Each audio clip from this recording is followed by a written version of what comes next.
নিশুতি রাত, চারিদিকে ঘোর অন্ধকার। এর মাঝেই লাঠিসোঁটা নিয়ে সড়কে একদল তরুণ। কোনো অসৎ উদ্দেশ্য নয়, ৫ আগস্টের পরপরই অনেকটা নিষ্ক্রিয় হয়ে পড়ে জেলার থানাগুলো। পুলিশ সদস্যদের অনুপস্থিতিতে দেখা দেয় ডাকাত আতঙ্ক। তাই প্রতি রাতেই পাড়া মহল্লায় দল বেঁধে পাহারা দিচ্ছে ছাত্র জনতা।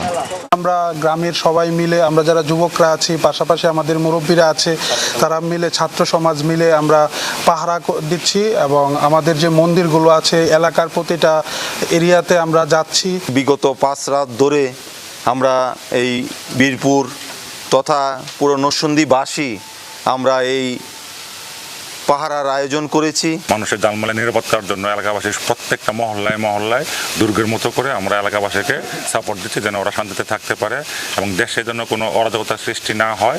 তার জন্য আমরা সবাই একত্রিত হয়ে এখন বাইরে অবস্থান করতেছি। শুধু চুরি, ডাকাতি বা লুটতরাজ প্রতিরোধী নয়, সংখ্যালঘুদের উপর যে কোনো হামলা ঠেকাতেও সতর্ক তরুণরা। তাদের সাথে যোগ দিয়েছেন বিভিন্ন রাজনৈতিক দলের নেতাকর্মীরাও।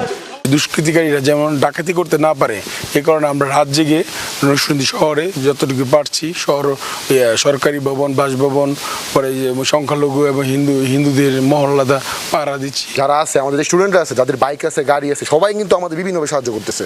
মনে করেন যখনই আমাদের কোনো সমস্যা হচ্ছে বা কোনো এলাকায় ডাকাতির কোনো আমরা সম্ভাবনা পাচ্ছি যে হ্যাঁ ওই এলাকায় ডাকাতি হচ্ছে, তখন কি করছে আমাদের ছেলেমেয়েরা সবাই মিলে একজোট হয়ে ওই এলাকায় যাচ্ছি। জনগণের জানমালের নিরাপত্তায় কাজ করছে আনসার ও গ্রাম প্রতিরক্ষা বাহিনী। গত কয়েকদিনে চুরি ডাকাতির ঘটনায় ১৪ জনকে আটক করেছে তারা। আমরা ৬ তারিখের দিকে প্রথম ডিপ্লয় হই এবং এই কয়েকদিনে আমরা এখন পর্যন্ত ১৪ জনকে চুরি এবং ডাকাতি, লুটতরাজ সন্দেহে আমরা এখন পর্যন্ত গ্রেপ্তার করতে সক্ষম হয়েছি। দেশ ও জনগণের জানমালের নিরাপত্তায় পুরোদমে থানা পুলিশের কার্যক্রম শুরু হোক, এমনটাই আশা সকলের।